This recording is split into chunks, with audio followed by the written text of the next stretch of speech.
Hello everyone, welcome back to my channel হৈমস kitchen. আজকের হৈমস কিচেনে আপনাদের সাথে ফুলকো ফুলকো পালং শাকের লুচির রেসিপি শেয়ার করব। আশা করছি সবার কাছে অনেক অনেক ভালো লাগবে। আর আজকের রেসিপিটি তেলে ভাজা হলেও কিন্তু বেশ স্বাস্থ্যকর, কারণ অনেকেই এই পালং শাকটা খেতে একেবারেই পছন্দ করে না বা এটার গন্ধ সহ্য করতে পারে না। তাদের সামনে যদি আপনি এভাবে পালং শাকের লুচি ভেজে দেন, তাহলে তারা একেবারেই বুঝতে পারবে না যে এটার ভিতরে পালং শাক দেওয়া আছে। তো ভিউয়ার, চলুন তাহলে শুরু করছি আজকের রেসিপি। আজকে আমাদের রেসিপি হচ্ছে পালং শাকের লুচি, তাই আমাদের প্রধান উপকরণ হচ্ছে পালং শাক। শাকটাকে আমি খুব ভালোভাবে কেটে ধুয়ে পরিষ্কার করে নিয়েছি। আর শাকটা যখন ধোবেন তখন অবশ্যই এটাকে একটু আলতো হাতে ধুয়ে নেবেন, কারণ শাক বেশি কষলে কষলে ধুয়ে নিলে তাহলে বালি বা ময়লা থেকে গেলে সেটাও কিন্তু শাকের সাথে মিশে যায়, তাই অবশ্যই একটু আলতো হাতে ধুয়ে নেবেন। তো এখানে আমি একটা পাত্রে কিছুটা জল বসিয়ে দিয়েছিলাম। যখন জলটা ফুটে উঠেছে তখন এর ভিতরে পালং শাকগুলোকে দিয়ে দিলাম। পালং শাকগুলোকে এরকম একটু গরম জলের ভিতরে যদি আপনি ফুটিয়ে নেন, তাহলে দেখবেন যে পালং শাকের যে একটা ঘাসের মতো গন্ধ থাকে, সেই গন্ধটা আর থাকবে না। আর এই শাকটাকে অনেক বেশি সিদ্ধ করতে হবে না, শুধু একটু ভাপিয়ে নিলেই হবে। চাইলে এখানে একটু লবণ ব্যবহার করতে পারেন, আর লবণ না দিলেও সমস্যা নেই। আমি কোনো লবণ যদিও এখানে ব্যবহার করিনি। এটাকে আমি 1 মিনিট থেকে 2 মিনিটের মতো এখানে ভাপিয়ে নিয়েছি। তারপর এটার বাড়তি যে জলটা সেটা ঝরিয়ে নিয়েছিলাম। তো বাড়তি জলটা ঝরিয়ে নেওয়ার পরে আমি এটাকে একটা ব্লেন্ডার জগের ভিতরে নিয়ে নিলাম। আমি এখানে হ্যান্ড ব্লেন্ডার দিয়ে এটাকে ব্লেন্ড করে নিব। যদি হ্যান্ড ব্লেন্ডার না থাকে সেক্ষেত্রে আপনি এখানে আপনার ব্লেন্ডার জগে ব্লেন্ড করে নিতে পারেন, অথবা এটাকে শিলনোড়ায়ও বেটে নিতে পারেন।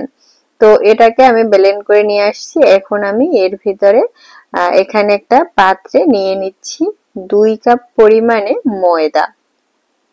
তো এখানে আমি প্রথমে ভাবছিলাম যে 1.5 কাপ পরিমাণে ময়দার লুচি তৈরি করে দেখাবো, পরে আমি যদিও আরো হাফ কাপ দিয়েছি, মানে মোট এখানে 2 কাপ পরিমাণে ময়দা দিয়েছি। আর আমি যতটা উপকরণ নিয়েছি আপনি ঠিক সেরকম মেজারমেন্ট গুলো ব্যবহার করবেন। আশা করছি আপনিও আমার মতো ফুলকো ফুলকো লুচি তৈরি করে নিতে পারবেন। তো এখানে আমি দিয়েছি 2 টেবিল চামচ পরিমাণে চিনি, আর দিয়েছি 1 চা চামচ পরিমাণে লবণ। মানে প্রত্যেকটা কাপে যদি 1 কাপ ময়দা দিন, তাহলে এখানে 1 টেবিল চামচ চিনি ব্যবহার করতে হবে। আর এখানে ব্যবহার করছি 2 টেবিল চামচ সাদা তেল বা সয়াবিন তেল। আর এখানে তেলটাও আপনি 1 টেবিল চামচ, মানে 1 কাপ ময়দার জন্য 1 টেবিল চামচ পরিমাণে তেল ব্যবহার করবেন। এখন আমি তেল, ময়দা, লবণ আর চিনি গুলোকে হাত দিয়ে এভাবে ঘষে ঘষে ভালোভাবে মাখিয়ে নেব। এই যে হাত দিয়ে মাখানোর সিস্টেমটা, এটাকে বলে ময়ান দেয়া। আপনি যতটা সুন্দরভাবে এই ময়দাটাকে ময়ান দিতে পারবেন, আপনার লুচি ততটাই নরম হবে এবং সুন্দরভাবে ফুলবে। তো অবশ্যই এটাকে একটু সময় নিয়ে করতে হবে। এই যে দেখুন, আমি প্রায় 15 থেকে 20 মিনিটের মতো এটাকে হাত দিয়ে এরকম একটু ঘষে ঘষে ভালোভাবে এটাকে মিশিয়ে নিয়েছি। এই যে এখন একটু দলা দলা পাকিয়ে যাচ্ছে। তো আপনি বুঝতে পারবেন যখন এরকম ঘষতে ঘষতে একসময় চিনির দানাগুলো আর হাতে বাঁধবে না, তখন বুঝতে পারবেন আপনার ময়ান দেওয়া পারফেক্ট হয়েছে। আর এইরকম হাতে নিলে, একটা মুষ্টি করে নিলে এরকম একটা দলা তৈরি হবে, আবার হালকা একটু ট্যাপ করলেই দলাটা ভেঙে যাবে। তো আমার ময়ান দেওয়াটা হয়ে গেছে। এখন আমি এর ভিতরে অ্যাড করব যে পালং শাকটা পেস্ট করে রেখেছিলাম সেটা।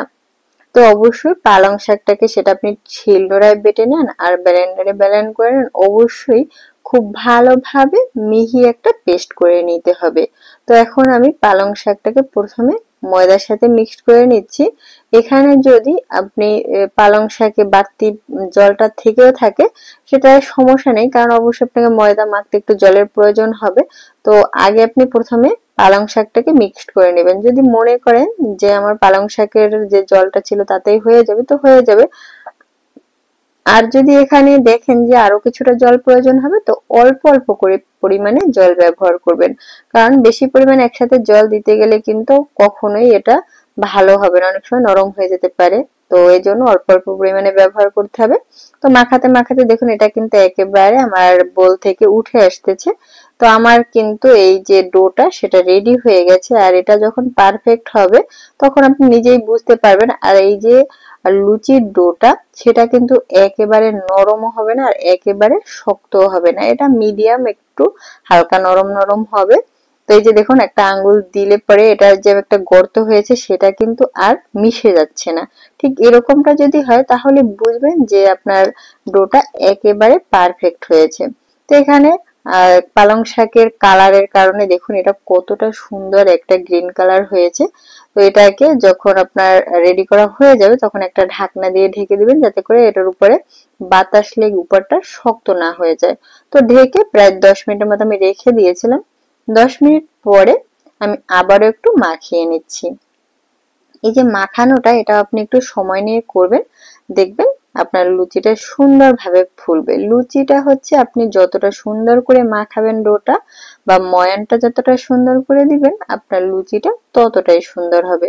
তো এখন আমি সেই লুচির ডো থেকে অল্প অল্প করে ডো নিয়ে একটা একটা লেচির মতো রেডি করে নিচ্ছি। তো আমি যতগুলো লুচি তৈরি করব ঠিক ততটা পরিমাণে সমান করে লেচিগুলোকে কেটে নিলাম। তো এক একটা লেচি নিয়ে আমি আবারও এভাবে একটু হাত দিয়ে উল্টে পাল্টে এটাকে একটু গোল শেপ দিয়ে নেব। তো আমি যেভাবে করছি সেটা ভিডিও দেখে বোঝার চেষ্টা করুন। এই যে দেখুন আবার একটু গোল করে নিলাম। তো এভাবে করে সবগুলো লেচি আমি আবার একটু উল্টে পাল্টে এটাকে গোল করে নিচ্ছি। তো এভাবে করে নিলে লুচিটা কিন্তু ফুলতে আরো সুবিধা হবে এবং বেলতেও সুবিধা হবে।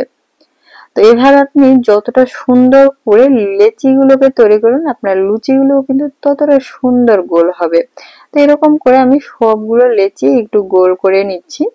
এরপরে এটাকে বেলার পালা। তো এখানে একটা বেলনি নিয়েছি। তো বেলনিটা নিতে হবে এরকম একটু সমান ধাঁচের, কারণ অনেক বেলনি আছে খাস কাটা, সেক্ষেত্রে কিন্তু লুচিটা ভালো হবে না। তাই একটু সমান ধাঁচের বেলনিটা নেবেন।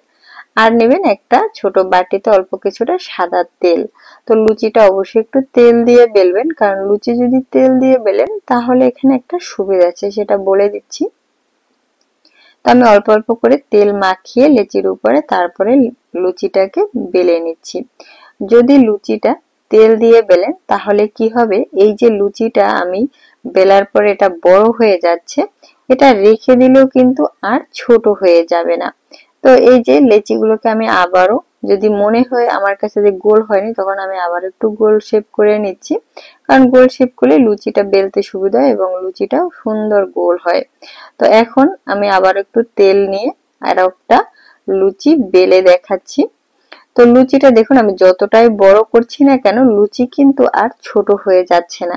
এখানে অনেকে ময়দা দিয়ে লুচি বেলে, যদি ময়দা দিয়ে বেলে থাকেন তাহলে লুচি বড় করলে আবার লুচি ছোট হয়ে যেতে পারে। তো এখানে যদি তেল দিয়ে বেলেন তাহলে দেখুন লুচি আপনি যত বড় করেন লুচি কিন্তু ততটাই বড়ই থাকে, সেটা কিন্তু আর ছোট হচ্ছে না। তো আর লুচিটা যখন আপনি বেলবেন তখন লুচিটা একেবারে পাতলাও করবেন না, আবার অনেক বেশি মোটাও করে ফেলবেন না। অনেক বেশি পরিমাণে পাতলা করে ফেললেও লুচি অতটা ফুলবে না, আবার অনেক বেশি মোটা করে ফেললেও লুচি ফুলবে না। মিডিয়াম আকার আপনাকে লুচিটাকে বেলে নিতে হবে। তো আমি এক একটা করে অনেকগুলো লুচি একসাথে বেলে নিচ্ছি, কারণ আমি একা মানুষ, আমার লুচিটা নিজেকেই বেলতে হচ্ছে আবার নিজেকেই ভাজতে হচ্ছে। এজন্য আপনি চাইলে একটা ছড়ানো পাত্রের উপর সবগুলো লুচি একসাথে বেলে নিয়ে তারপরে একসাথে ভাজতে পারেন, সেটাই সুবিধা। আর আমি এখানে 5-6টা করে একসাথে বেলে নিচ্ছি, আবার ভেজে আবারও 5-6টা বেলে নিচ্ছিলাম, কারণ আমার অনেক বড় এখানে পাত্র ছিল না। তাই এখানে আমি 4-5টা করে একসাথে বেলে তারপরে 4-5টা ভেজে আবারও 4-5টা বেলতেছিলাম। তো এরকম করে আমি সবগুলো লুচি বেলে নিচ্ছিলাম। এখন আমি চুলায় একটা ছোট্ট কড়াই নিয়েছি, এটা দেখতে কালো হলেও কড়াইটা কিন্তু খুবই উপকারী, কারণ এখানে যতটা তেলে আমি লুচিটা ভাজবো এই তেলে যদি আমি একটা ছড়ানো প্যানে দিতাম তাহলে এই তেলটা একেবারে কড়াইয়ের নিচে লেগে যেত। তো এরকম কোনো ছোট যদি প্যান থাকে সেটাই ভালো হবে। আর লুচি ভাজতে কিন্তু একটু ডুবো তেলের প্রয়োজন হয়, যতটা ডুবো তেলে ভাজবেন লুচি কিন্তু ততটাই সুন্দর ফুলবে। তো এই যে দেখুন তেলটাকে খুব ভালোভাবে গরম করে নিতে হবে। আর এরপরে একটা লুচি আমি দিয়ে দিলাম, দেওয়ার সাথে সাথে লুচিটা কিন্তু তেলের উপরে ভেসে উঠলো। যখন লুচিটা তেলের উপরে ভেসে উঠবে তখন এরকম একটা ঝাঁঝরি দিয়ে হালকা চাপ দিবেন তেলের ভিতরেই। তেলের ভিতরে চাপ দিলে দেখুন লুচিটা সুন্দর করে ফুলকো, একেবারে সুন্দর একটা গোল ফুলকো লুচি হয়ে যাবে। তো এই যে দেখুন আরো একটা দিয়ে দিলাম, আমি আবারও ভেজে দেখাচ্ছি। লুচিটা যখন এরকম তেলের উপরে ভেসে উঠবে তখন এটাকে আবারও তেলের ভিতরে একটু চুবানি দিবেন। যখন একটু তেলের ভিতরে এটাকে আবারও ট্যাপ করে দিয়ে দিবেন তখন এরকম হালকা ভাবে চাপ দিবেন, দেখবেন লুচি সুন্দর করে ফুলে উঠেছে। যদি কোনো লুচি একবারে না ফুলে একটা সাইড যখন ফুলে উঠবে তখন আপনি হালকা ওই সাইডটা একটু চেপে ধরলেও দেখবেন লুচিটা সুন্দরভাবে ফুলে উঠতেছে। তো এরকম এক এক করে আমি সবগুলো লুচি ভেজে নিব। আর লুচিগুলো এতটা সুন্দর হচ্ছিল, লুচি ভাজতে কিন্তু অনেক সময় লাগে না, দুইটা সাইড 30 সেকেন্ড করে ভেজে নিলেই হয়। আর লুচি অনেকে সাদা লুচি পছন্দ করে, আবার অনেকে একটু দাগ লাগানো লুচি পছন্দ করে। আর যখন লুচি ভাজবেন তখন চুলার আঁচ মিডিয়াম টু লো হিটের মাঝে রাখবেন, কারণ অনেক হাই হিটে ভাজতে গেলে লুচিগুলোতে খুব তাড়াতাড়ি দাগ লেগে যায়। আর আজকে যেহেতু পালং শাকের লুচি, তো এটাকে বেশি দাগ লাগালে আবার কালারটা থাকবে না। তো এরকম করে আমি সবগুলো লুচি ভেজে নিয়েছি। আমি এখন লুচিগুলোকে একটা প্লেটে নিয়ে নিচ্ছি। তো প্লেটে নিতে নিতে লুচিগুলো এখনো বেশ ফুলকোই আছে, তারপর একটু কিছু কিছু লুচি একটু নরম হয়ে গেছে, কারণ একা মানুষ তো সবকিছু এক হাতে করতে হচ্ছিল, যার কারণে একটু সময় লাগছিল এগুলো সাজাতে। তারপরে দেখুন এটা কিন্তু প্রায় 15 মিনিটের মতো হয়ে গেছে, তারপরেও লুচিগুলো এখনো কিন্তু বেশ ফুলকো আছে। আর লুচিগুলোর কালারটা দেখেছেন কি সুন্দর, মানে যে বাচ্চারা শাক খেতে পছন্দ করে না, সে বাচ্চাদের যদি এভাবে সাজিয়ে দেন তারাও কিন্তু এটার কালার দেখেই তাদের খেতে মনে চাইবে। আর তেলে ভাজা জিনিস বাচ্চারা এমনিতেই বেশ পছন্দ করে, তাই এভাবে আপনি শাক খাওয়াতে পারেন বাচ্চাদের।